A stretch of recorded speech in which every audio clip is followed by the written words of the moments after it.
Elite Eight. We've got some NBA. We've got Major League Baseball underway. NHL playoffs right around the corner. Who knows? Maybe VR even has some like elusive tennis play for us. We're going to bring him in first, followed by Adam Trigger from Full Court Press and Total Bases. You guys have one job, and that is to get in the comment section, ask questions.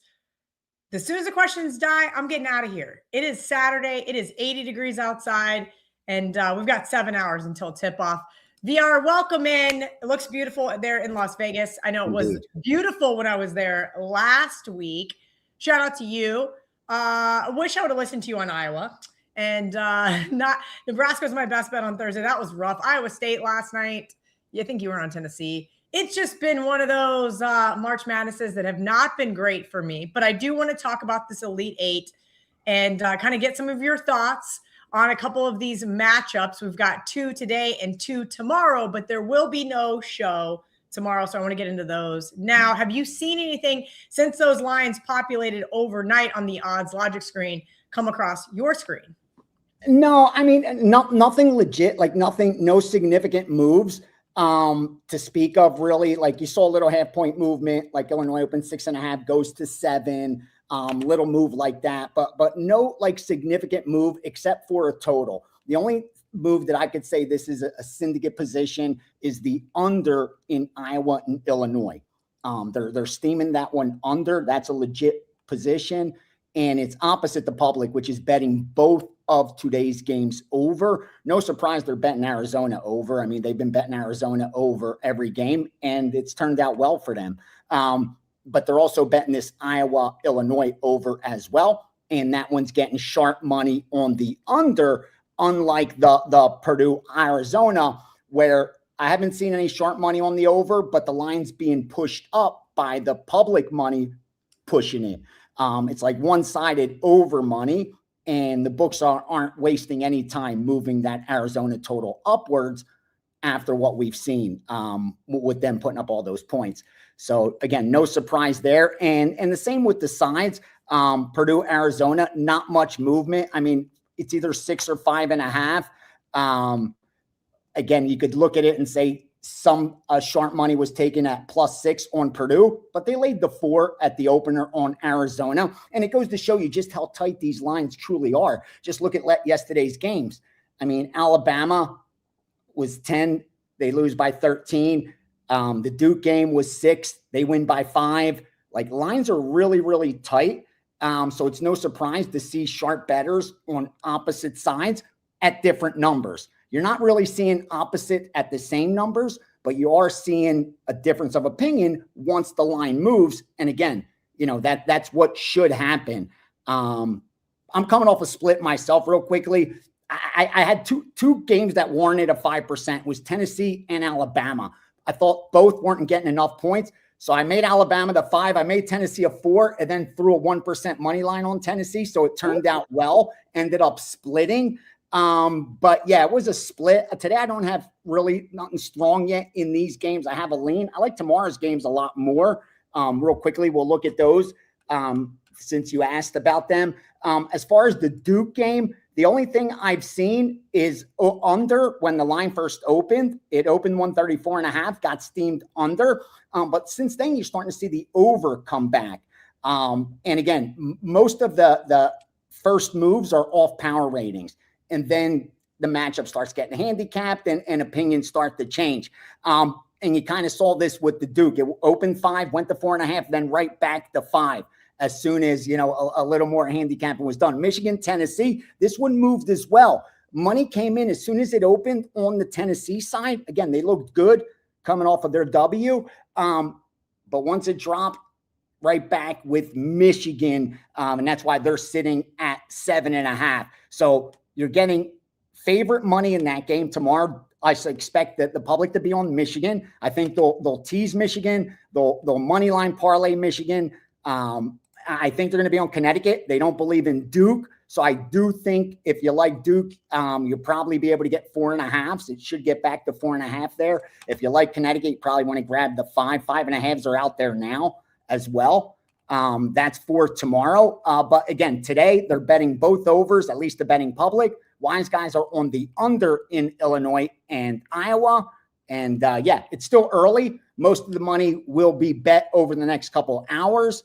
And that's where we'll see if these lines move. Kind of like I talked about yesterday, the money wasn't coming in until day of the game. They're not betting like 3-4 days in advance when you're talking about the lines are up for 5 or 6 days. They're not locking it up 5 days in advance. And that's why you saw that flood of money push some of those lines yesterday. It'll do the same today. But again, the public's heavy on the overs, and they are betting Arizona and they are betting Illinois. So they like the favorite in overs today. All right, I want to kind of talk a couple things. Today you have the Steam Room right after this, and you'll go over everything with your clients. It is for subscribers only today. So if you're a premium subscriber of VRs, that is where you're going to get the most knowledge. It is great. But I do want to kind of give our last call guys a little bit of a preview. One of the things that I love that you did on Bet On It this year was you talked power ratings. So the last 8 teams remaining, I kind of want to hear what you have to say from a power ratings perspective.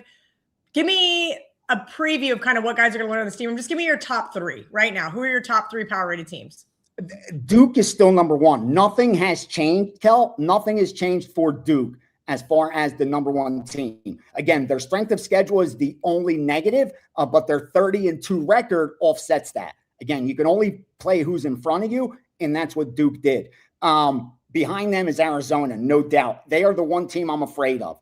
The team I fear most that could give Duke the most problems is Arizona. So hopefully Purdue knocks them out. Because I'll tell you what, Purdue's a future that I'll have a ticket on that I like. They're that team that's being overlooked, but they're that team that's left right now that's more balanced than anyone else. I'll tell you that. They're about top 10 to 15 offense, top 10 to 15 defense, and they had like the 6th or 7th toughest strength of schedule as well. They're just not a sexy team. That's why they continue to be overlooked. I have them neck and neck with Michigan, and they're right there. Now that the Houston's out, I know Michigan's looked good, and a lot are moving Michigan up because I can tell by the line. Michigan's power ratings have been adjusted more than any other team over the last 10 days, just based on what the line was versus Alabama and what the line is against Tennessee.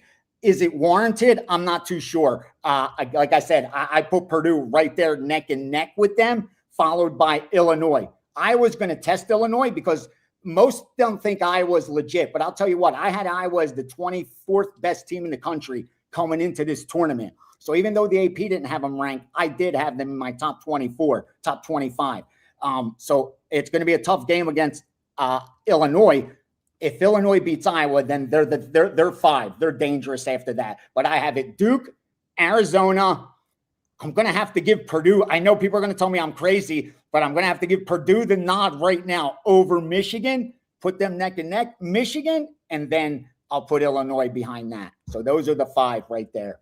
VR, let's take a couple questions from the chat. Craig wants to know, do you feel that Arizona plus 250 to win the whole thing is worth the wager? Now, I know you want them to get knocked out for your wager, but I would like to do a little handicapping and a little basic math here, because John Murray and I got in an argument 2 years ago when he's like, we're just going to roll the money line over on UConn, right?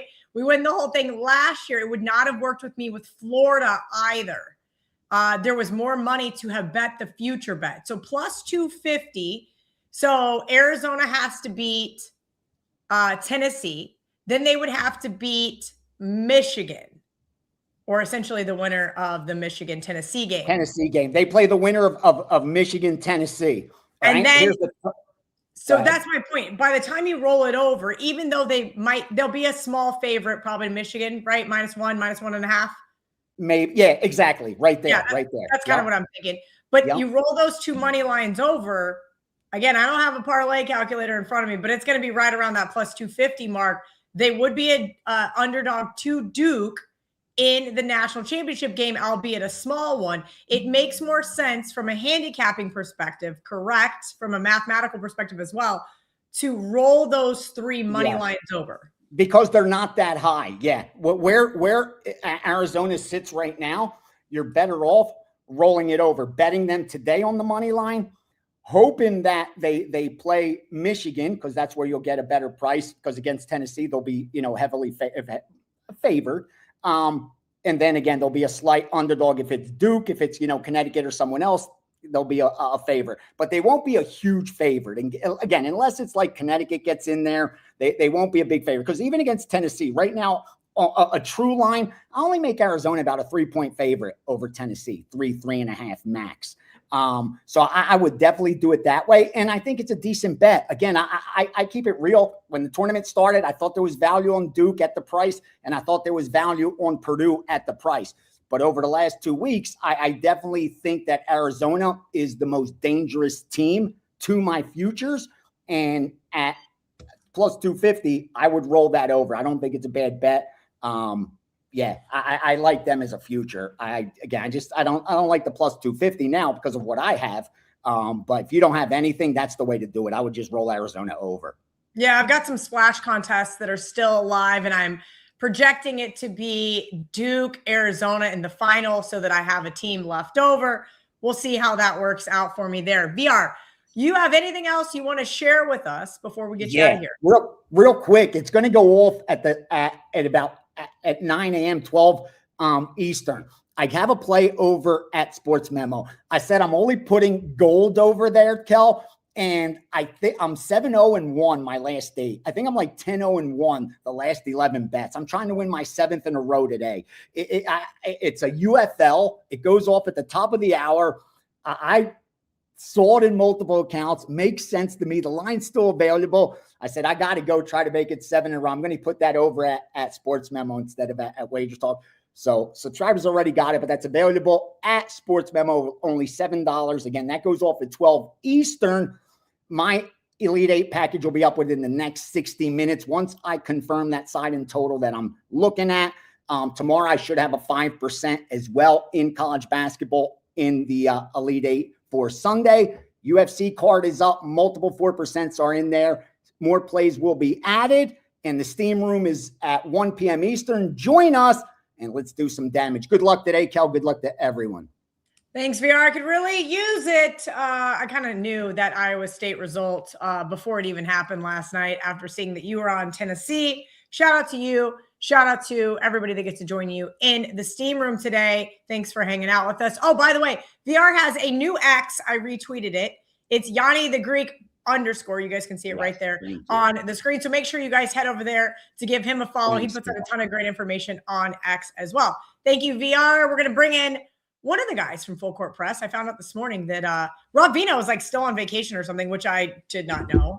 But we got Adam Trigger. He's also doing Total Basis. So if you guys have any baseball questions, we will take them at the bottom of the hour. Next 15 minutes or so is completely dedicated to the Elite 8. Trig, I just want to start with today's games. Right off the top, Iowa, Illinois. Situational like perspective is Illinois off that insane second half versus Houston. I mean, they just smothered Houston offensively. That was a hard-fought, nice win by Brad Underwood in the Illini. Iowa, though, it's just they feel like they're having a good time, right? I had Nebraska -1.5. They're up 10. We're cruising. Next thing I know, halftime, there's Nebraska. 4 players on the court. I'm screaming at Fred Hoiberg going, what are you doing? I think they were down 1 or 2 at the time. And I knew at that moment in time that I had a losing wager on my hand. But I say all of that to say that Iowa is really just one of those teams. I think they're having fun. I think they're playing with house money. They didn't expect to be here. And those kind of teams can be a little scary in the tournament, especially this late. I would agree with that. I think I was having a great time. I mean, I think you could make a case that they've played 3 of their best games of the season in succession in this tournament. I mean, if you go back to, even like the beginning of February, they did not have a great month to close out the regular season. And they kind of just bowed out of the Big Ten tournament. So I don't think it's a stretch to say that they are playing far and away their best basketball. And I'll tell you what, they're having a lot more fun than they did when they played Illinois earlier this season and the entire team had the flu. So go back to that game. And, it wasn't you had a 75-69 game in Carver Hawkeye. But, I'm pretty sure at that point it was like a team-wide flu that Iowa was battling for like a couple of weeks. I'm going off of memory in terms of like who was in, who was out. But if you go back to that time period, that Illinois game was a part of 3 consecutive losses for Iowa. And I know the Minnesota game prior to the Illinois game, they certainly had guys out. So I think they were still coming off of the flu, and they actually lost to Minnesota, Iowa, Purdue in succession right there. So again, like, yeah, I think things are going better right now for Iowa than they were, when these two teams met earlier this year. Here's my thing, and I understand that now with NIL and the transfer portal, that teams no longer own each other, right? Like, I want to say, oh my gosh, Illinois has just owned Iowa over the past 3 seasons against the spread, right? Iowa just cannot seem to get it, but it's a completely different team. It's now a completely different coach there with Ben McCollum. So kind of just have to throw those types of stats. But this year was a bad game. Knowing that there was some flu involved makes that one make a little bit more sense. And someone who follows basketball as deeply as you do knew that. I didn't know that. I go on Ken Palm. It doesn't say anybody had the flu. It gives you the final results and the stats of the game and how it played out. So give me kind of your synopsis on what you think this Big Ten matchup in the Elite Eight and how it's going to go down. Yeah, so as far as the matchup is concerned, like, listen, no one owns Ben McCollum at this point. If anything, he owns you. I don't know that there's a guy in college basketball right now making like better adjustments, better game plans. Kelly, the Florida game, I think he held them to 60 possessions. I mean, to be able to do that on a short turnaround, remember, that was round of 32. So these teams are in the same boat that they were last weekend with the 48-hour prep. And to hold Florida to like 60 possessions and win that game, it probably, I mean, I don't think anyone was not impressed with Iowa, but I just don't think it was as big of a fluke as like maybe people think. Because the game plan completely worked. Yes, they were able to execute and get a good look off at the end, but still, I think Iowa deserves more credit for that than they're getting. The interesting thing here for me, Kel, is Bennett Sturtz, one of probably the most impactful players in college basketball to their team, is only 6 for 28 from 3 in the NCAA tournament. And it's like, imagine he's shot the ball better to this point. So again, I really do like the Iowa side here. I think they're getting too many points. All right. I would agree with you.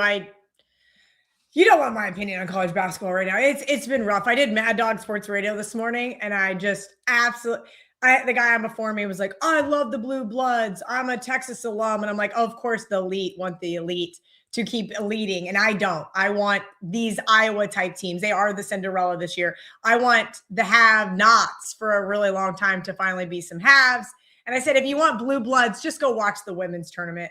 That was my mic drop, because just lay 30 with UConn or UCLA or Notre Dame or whatever the other schools are that are left. That's who the Blue Bloods are. Tennessee, on the other hand, not a blue blood in women's tournament anymore. They miss Pat Summitt a lot. That being said, let's go to the later game today, Trig. Purdue, this Purdue team, I don't know what to make of this Purdue team.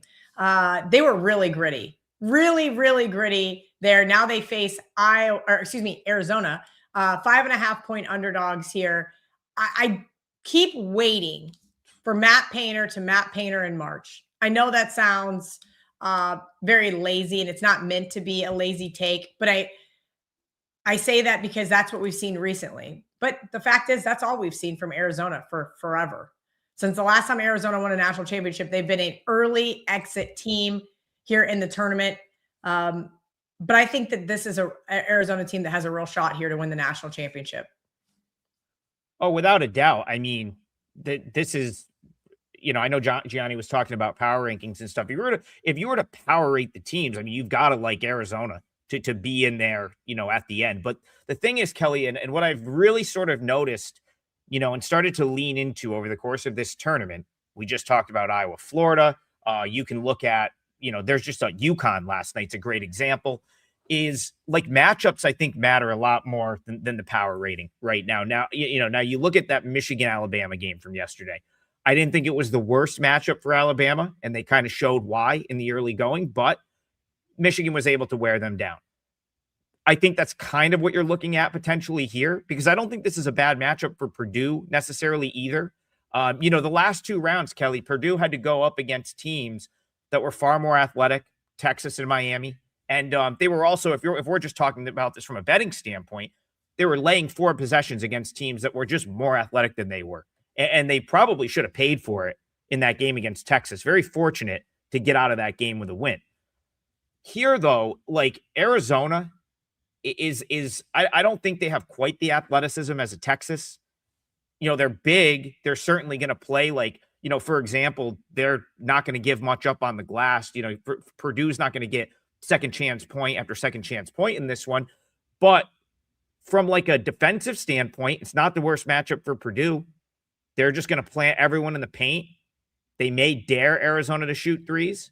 That might not be the best idea because Arizona is, relatively accurate from 3 in terms of the percentage they shoot, but they don't take a lot of them. So I think that's a little bit deceiving. People are going to look and say, well, Arizona's a good 3-point shooting team. Yeah, because they don't take many. And when they do take them, they're typically high percentage looks. Purdue, though, may force them into more threes than they're comfortable taking. And if they don't, and if they force the issue at the rim, they might be able to get some stops. So I don't dislike that matchup for Purdue. On the other end, listen, Purdue from an offensive standpoint, and I've criticized this team plenty.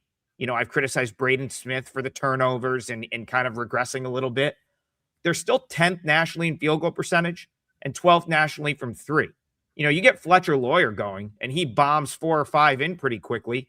Suddenly, I think, Purdue might be a tough out here. So I understand the love for Arizona long-term, especially if they can get through this one. But this isn't the worst matchup for the Wildcats. And, I think Gianni said something about maybe, some sharp money to the under here. Probably not the worst look with Arizona maybe taking more threes than they want and having a hard time getting near the rim. Certainly a harder time, Kelly, than the first 3 meetings where teams were just putting Arizona at the free throw line. The first 3 opponents in this tournament that Arizona faced could not defend them at all. I think they've lived at the line pretty much the entire tournament so far. That's not going to happen against Purdue. Purdue doesn't foul like that. So maybe an under here. Under. Interesting. I know you do have a 5% up at Wager Talk right now for the Elite 8. Do you have anything over on Sports Memo? I know VR said he was going to head over there. $7 Sports Memo Marketplace. Baseball play over there? What do you got going on? Yeah, I'll have at least. So I've got 2 client baseball plays locked in right now. At least one of them will go over to Sports Memo. If someone asks the right question, I may give one out on the show. I see some folks asking in the chat, but I'm not going to get. I'm going to see what kind of games they want to talk about. Maybe it'll come up. Maybe it doesn't. I did throw the. I threw the Duke zip up on really to troll our pal Joey Cheese more than anything. Because boy. I guess I'll say a couple words on that game real quick. Like I was on UConn last night after kind of just trashing them for weeks coming into this tournament. And I think that illustrates my point perfectly where this tournament is just, matchups matter so much where it was like, but coming into the NCAA tournament before we had a bracket, Kelly, I didn't like this UConn team at all. I think I even said Siena would hang with them. And you know what? They probably would have after seeing that first round performance against Duke. But UConn got past Furman, got a banged up UCLA team without Tyler Bilodeau, and then got the dream matchup last night against Michigan State. That was just a great matchup for UConn. And you know what? Even with that great matchup, they still needed big time clutch free throws from Alex Karaban and Terrace Reed, who's not a good free throw shooter, to not blow an 18-point lead. If Karaban doesn't hit the front end of that 1-and-1, they probably lose. They probably lose at the end of that game with Michigan State getting the ball last. And it was as good of a matchup as UConn could have asked for. Duke, right. I know they've I was going to say, like, Duke's gotten heat in this tournament. Obviously, they didn't come to play against Siena, and they almost had a disastrous start, disastrous exit, but they didn't come to play in the first half, Kelly, against TCU, came to play in the second half, ran them out. Couldn't match St. John's physicality last night for long stretches, but when they did, they sort of got it done. Didn't get over the hump for the spread, but they won the game and they won it by multiple possessions. I kind of think Duke destroys UConn here. My number doesn't agree with that.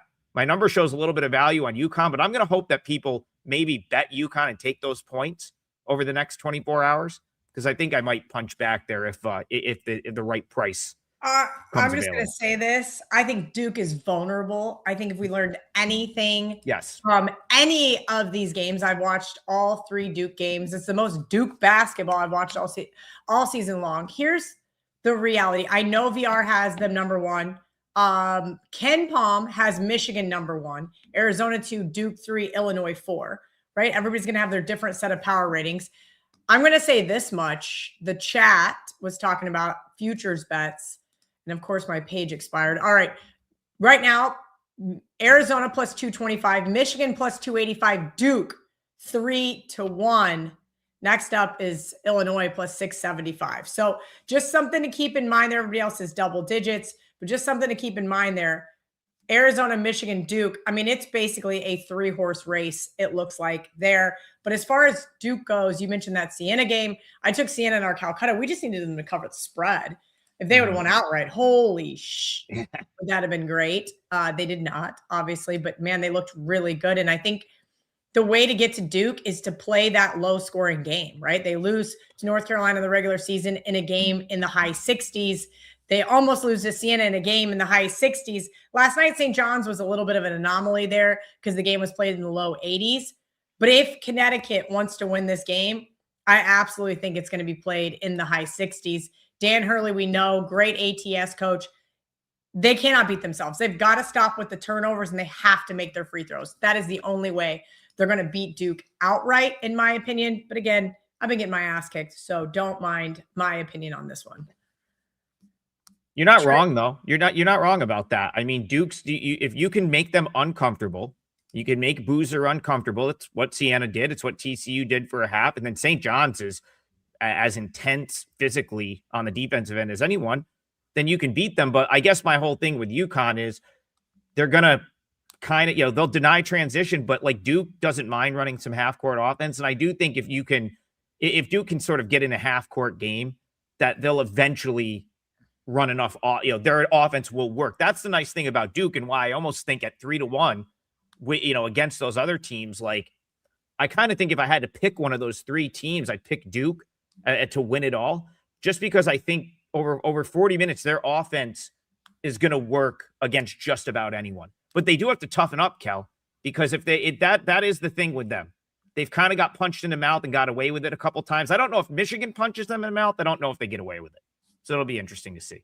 No, that will be interesting to see. Let's talk about Rick Barnes. The comment section was kind of roused me a little bit. And fair enough. We talked about Izzo in March. We talked about Hurley in March. Rick Barnes got a nice win last night over Iowa State. They absolutely dominated the glass. And it was kind of crazy because that's what I thought TJ's game plan was going to be. I know you're not bigger than Tennessee, but it was like Iowa State just was like letting them get rebounds. It was like I joked about them channeling their inner Angel Reese, and I just meant like get your own me bounds. Like, what are you doing? It was awful. Yes, no one is correct. Bet the opposite of Kelly right now. It has been basically, I joked on Mad Dog Radio that I must have sold my soul inadvertently to the gambling gods on Thursday to cash that VCU ticket. Because it's been really, really ugly ever since I get to the Westgate Superbook Friday morning. Santa Clara sets the tone for the day. And good thing there was a lot of margaritas at the win pool because I needed them. And I had a nice blackjack run, but it sure didn't make up for the atrocities on the hardwood. Trig, let's talk about Rick Barnes here in March and this very large Tennessee team that he has. Do you think that they have a shot here against this Michigan team that, albeit Alabama looked great in that first half? I didn't watch much of the second half. I had it on the split screen, but I was focusing on the Iowa State game. They just stifled Alabama in the second half, and that's the way to beat Alabama. That's not the way to beat Tennessee, though. Tennessee's not trying to run and gun with you. They're going to beat you in the paint. They're going to beat you. They had 4 dunks against Iowa State. I'm like, how do you have these wide open dunks? Like, I was just absolutely floored at multiple times last night. Yeah, listen, like Tennessee, the interesting thing about this matchup is they're not. I don't think they're at a size slash physicality disadvantage against Michigan, which most teams are. I mean, Iowa State really struggled with Tennessee's just size, more so than I thought they would. I did like Tennessee in that game. I didn't play it on full court press earlier in the week. I said if you like Tennessee to take the 4.5, I didn't think Josh Jefferson was going to play. He didn't.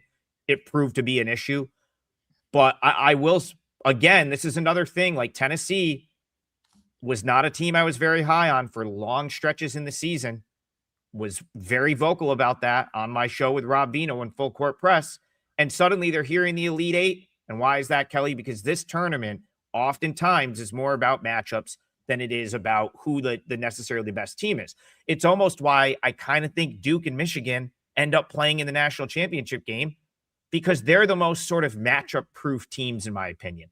I feel like they have an answer to just about everything. And that's why it almost feels safest pitting those two teams against each other. But of course, Tennessee has a chance here because of their size.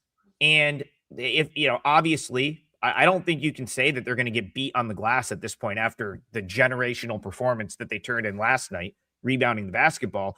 But the same thing with Tennessee. The issue for me with them, even with them playing better, is that after Gillespie and after Ament, they don't have as much shot making as you would like, and maybe not enough to beat a team like Michigan, who we saw in a little bit of a challenging matchup yesterday with Alabama in the first half, and yet Michigan still found a way over the course of 20 minutes to completely blow that game open and win. So, see, like Nolan in the chat, he goes, he shit on UConn leading up to the tourney. Yeah, because here's the thing.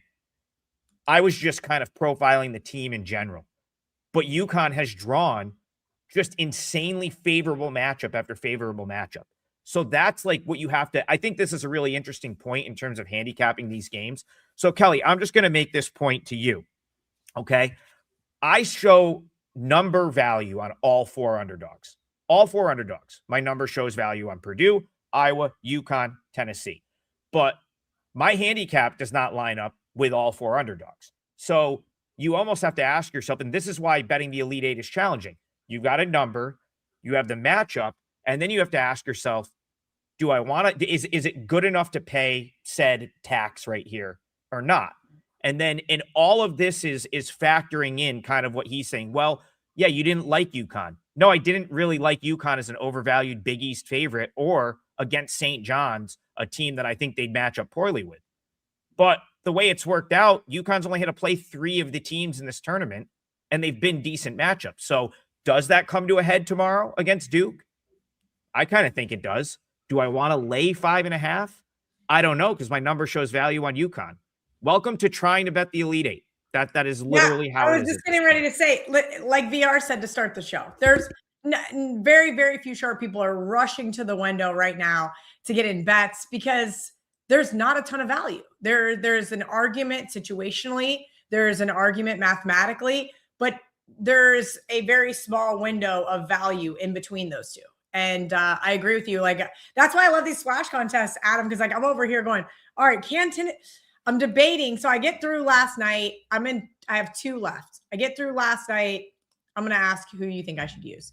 So I did Field of 8. Your buddies over there, they had a $10,000 guaranteed for $10. And I was like, you know what? There was only like 300 people in it. They weren't anywhere close to even filling. It didn't end up filling. So there was, I think, a $1,000 overlay. But I was like, all right, let me get in while I can. So I get in. I buy 1 entry for $10. And I'm like, all right, just for fun, I'm going to be out the first day. I take Iowa, Illinois, advance. I take Duke, Michigan yesterday. I think I've got to take for the Elite Eight, Arizona, UConn. I've already taken the other 2, but then that leaves me with not a lot for day 9. That's the problem, right? I mean, I want to save Arizona for the national championship, but that means I've got to either take Tennessee and UConn. That's my only option. I got to have 2 outright underdog winners so I can save Arizona for the national championship. And that's where those things get a little spicy. In mine, I have taken Louisville, Utah State, Nebraska, St. John's, Purdue, Duke. I did Michigan, Illinois for the Elite Eight, which will leave me with Arizona, UConn for the Final Four. So I need UConn to beat Duke, and then I can use Arizona for the national championship. Oh, it's racking my brain. But again, I got plenty of action because that's $250,000 guaranteed on a $25 entry. I bought 10 of them, but you get the idea. I'm still alive in, I think with a couple of my high school buddies in the, or Siena buddies. Sorry. Wow. In the VSiN one. And the thing is, like, you realize, Survivor is really challenging. Like, basketball Survivor, NCAA Tournament Survivor is so difficult. Like, we're at this point where it's like, you get to this, if you get this far, you think, oh, I'm still in it in the Elite Eight. You almost need to run the table from here on out to win it. Like, you pretty much need seven or eight outcomes for this point to go your way to win Survivor. So, like, we're in the same boat where it's like, I think we're going to need Iowa. Like, so, and that's the other thing where I kind of like, we're talking about it, and it's like, well, if we need Iowa to win or we're eliminated, well, we should just use them because we still have them available, right? So it's like, you wouldn't want to create a scenario where you need two events. If something's going to happen that's going to knock you out, it's almost like just use that and then don't put yourself in a position, because otherwise the only way you're going to cash, Kelly, is if no one wins. That's what I was going to say. Someone is probably going to win. That's the hardest part, right? Is I'm hoping, I think in this one, I'm thinking what I have to do is hope that nobody, like, that people already used Illinois or Michigan, because I guarantee people are going to use Duke, and UConn upsets or Purdue upsets, right? Because I was saving the other two. And then it's basically everybody's at like a stalemate because they have nobody left. And then we split the 250,000. I think that's that's probably what I'm going to be actually rooting for. And the $10,000 one that the Field of 68 guys set up, there's only 77 of us left, I think. And it doesn't power rate you based on, like, it tells you everybody's availability, right? And what people have left and what you think they're going to pick and so forth. 181 got eliminated last night with Iowa State, 99 more with Michigan State. But a lot of people were trying to take shots at Alabama and St. John's. And I didn't want to do that because the name of the game is survive and advance, whoever can go the longest. But if you don't have teams left available, guess what happens? Yeah. Well, can I ask you a question? Can I ask you a question so we can make this like kind of like more of a, like an actionable, like, I guess, close it out with something actionable. If you are in like a pool that, let's say you just referenced one that only has like 77 left, do you think it's possible that ends with no one having the champ left, where you could be chopping it a few ways? I think that's what happened last year, if I remember correctly. There was a chop. No, the winners last year, because I know Aaron Kidd won it, CT won at least like a couple of them. Okay. They all had Florida. Okay. So they all had Florida. Well, I had Florida too, right? So I mapped mine out to have Florida to win the whole thing. But I was out of teams in the Elite Eight and had to use Florida. Does that make sense? Like, yes. Like, and then you're hoping that everybody else loses to chop. I mean, you've got to map it out. Yeah. He said there was a huge chop. Yeah, but last year's was very chalky with teams in the Final Four. $8,000 on a $25 entry is not so bad. No, for sure. I think that might have been the $100 entry that he won 8K on, but still, like, but this year there's like last year, like everyone's sort of path panned out last year. Duke was in the Final Four, Houston, Florida. I mean, if you get like, let's say you get an Iowa in the Final Four, or you get like then I guess like I theoretically, I think it's a good conversation. Two entries and they mapped it out really well. Yeah, I think it's a good conversation though, because like people may just be like we're like, well, we got to use Iowa because we won't have a champ. But it's like, if we don't, we can still get to the final. We just wouldn't have a team. But I guess the way I'm looking at it is someone going to have it? Probably. Right. Well, that's why I have to take in the Field of 68 one for $10. Who cares? I'm going to take both underdogs because I want to take a shot at it to be one of the only people left. Right now, if Purdue beats Arizona, I'll still have Purdue left. They're not going to.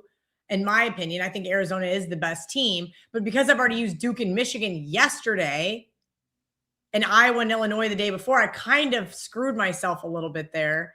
It is what it is, but we'll see kind of how that one ends up playing out. I just need one of those other teams. I need both of those other teams upset. Let's be real. And then this one, I have Michigan and Illinois. At least that time, the one that I put on Trig, I was smarter about it because I had mapped it out right throughout the whole tournament. With the field of 68 being double picks every day, I didn't map it out correctly. Yeah, it's, double picks every day. I screwed up on the first day because, again, it was 10 minutes before tip. I saw they had this huge overlay. Again, they ended up still having $1,000 overlay. And I put in Iowa, Illinois really quickly. And I screwed myself because now they play each other. Does that make sense? Yeah. Yep. Like, it was the right result to have Iowa and Illinois beating those other two teams. But I should have picked from opposite sides of the bracket. Pretty much need an MIT degree to figure college hoop survivor out. That's what I've realized.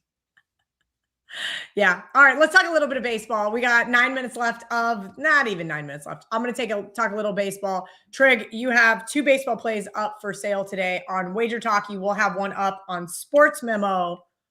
What else? So actually, no, the baseball is going to go on Sports Memo today.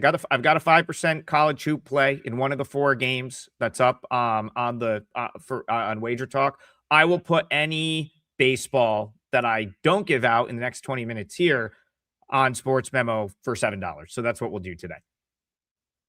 Okay.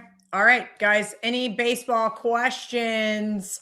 Adam, what do you think of the Guardians team total? Do you do a lot of team totals? Talk about total bases, what you guys are going over. I know we kind of tweaked your guys' format a little bit this year. I know a lot of the guys want to hear about the big games early. You guys want to take audience questions so you can have some of those under the radar games. I know you're going to be doing a segment on Wager Talk called Under the Radar as well. But talk to me about what else you can expect on that show, as well as your standalone video for Wager Talk's YouTube channel. Yeah, so we really didn't shorten the show. People were like, "Oh, the show is shorter." It's just we're trying to fit it into the 45-minute window for the overall programming schedule of Wager Talk, but we're going to accompany it with each doing 15 minutes on our own each day. So really, last year you got an hour from the 3 of us. This year, you're getting 45 minutes of us together and then basically 45 minutes of us on our own. And all of that can be found on the Wager Talk YouTube channel. Now, in the other, I'm going to do a segment called Under the Radar. I did my first one yesterday. I'm going to have another one up today where I'm going to focus on guys that I've watched a ton of at AAA that are now in the big leagues. So yesterday, we talked about Mike Burrows. He was the pitcher for the Astros, gave out a strikeout prop over and it hit. So again, I'm going to be looking at stuff like that. Now, for me, the things that I bet, MLB sides, AAA sides, Korean baseball sides. But I got to be honest, Kelly, I am getting more interested in the prop markets. I just am not confident enough to start firing those out as client plays yet. Plus they move a little bit. So I'm going to kind of use that segment to test some stuff out. Like I said, yesterday we had a strikeout play win. And I'll probably put something over there today. As far as the question about the Guardians, I don't really do team totals that often, but they do come up on the Total Basis show. Tokyo Brandon is probably the best guy to ask for specifically for team totals, but I'll talk about the Guardians in general. They're a big fade for me this year. Yesterday on Total Basis, my best bet was the Mariners on the money line. It was a little juiced up at -165, but it won. It was part of the 3-team parlay that we hit yesterday on the show. And, the reason that I dislike this Guardians team is because past Kwan and Jose Ramirez, I just don't see where all the offense is coming from. The second thing, if you want to talk about AAA, I don't think they have much in the pipeline. So I don't know where the reinforcements are coming. And then this is a team the last couple of years that has heavily relied on pitching and bullpen. And this certainly is not the bullpen of 2 years ago. And I don't even think it's the bullpen of last year. So I'm pretty anti-Guardians at the moment. I don't know if you're going to get a ton of value in the matchup tonight. Like I said yesterday, you still had to lay -165 on the Mariners. But what I will say is this: I think the Mariners are the best team in the American League.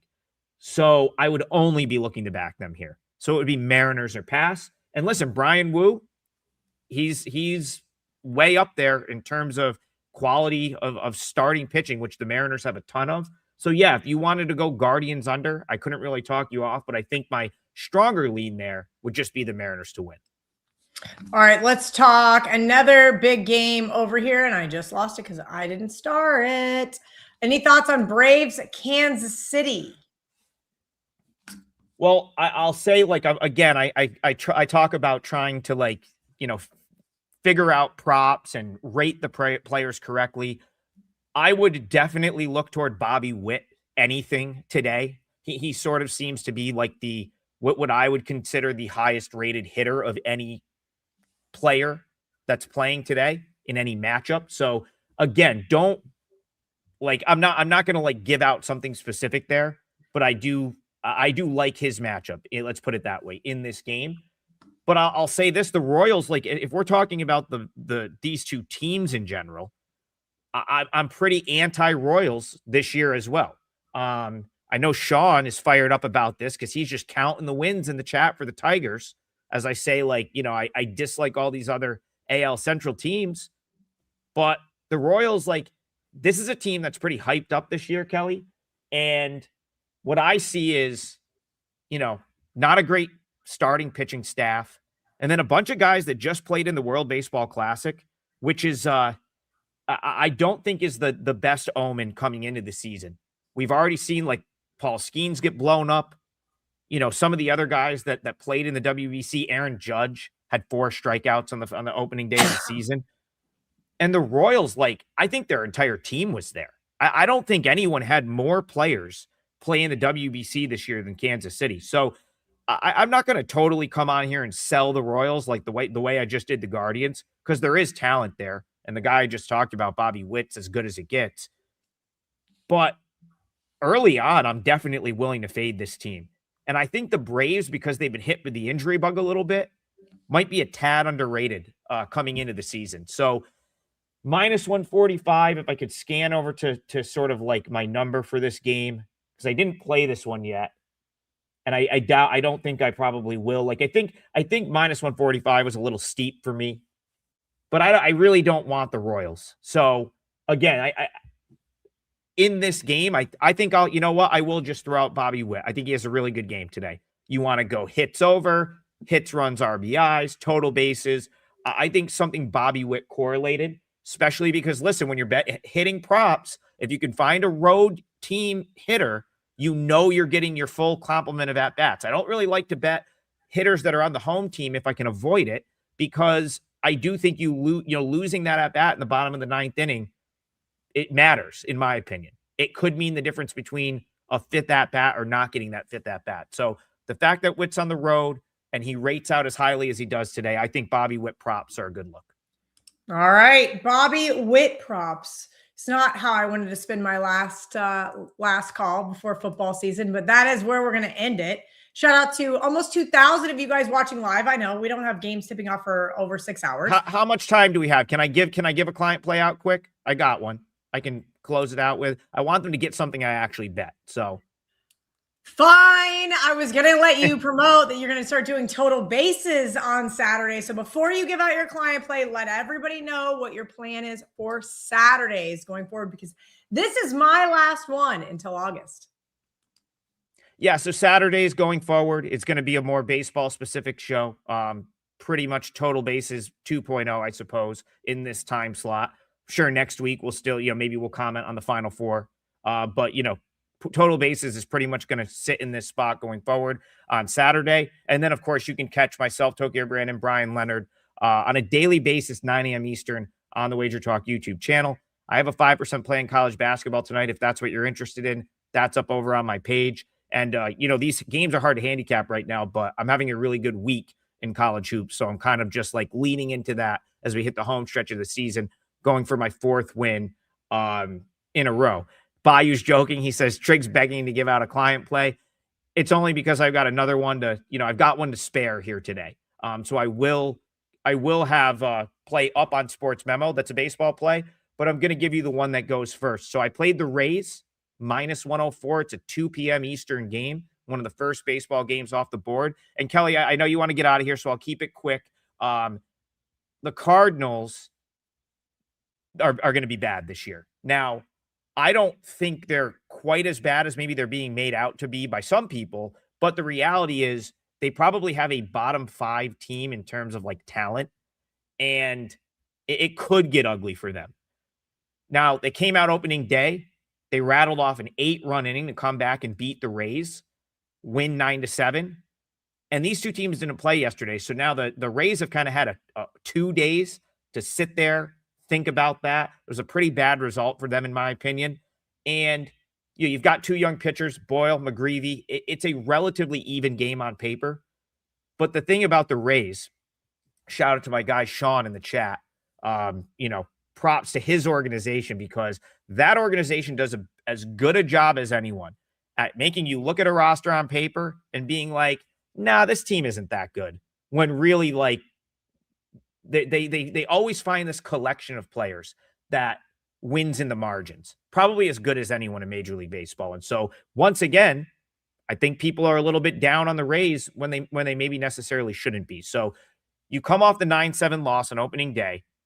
I just don't think the Rays start 0-2 against this team. Pitching matchups relatively even. I would give the Rays an edge in the bullpen, and they're only minus 104. But I just think the fact that they're going to, they were right there to blow. I mean, they were up 7-1, somehow lost 9-7. I just don't think they're going to let that happen today. And the Cards might actually be bad. So let's go Rays minus 104. That's a 3% play for me at Wager Talk this afternoon. Okay. If you guys are still awake after that breakdown, no, I'm just joking. I see the comment section giving me a lot of grief. No, guys, it's just let out a sigh of relief. Kelly's got some time off between now and August.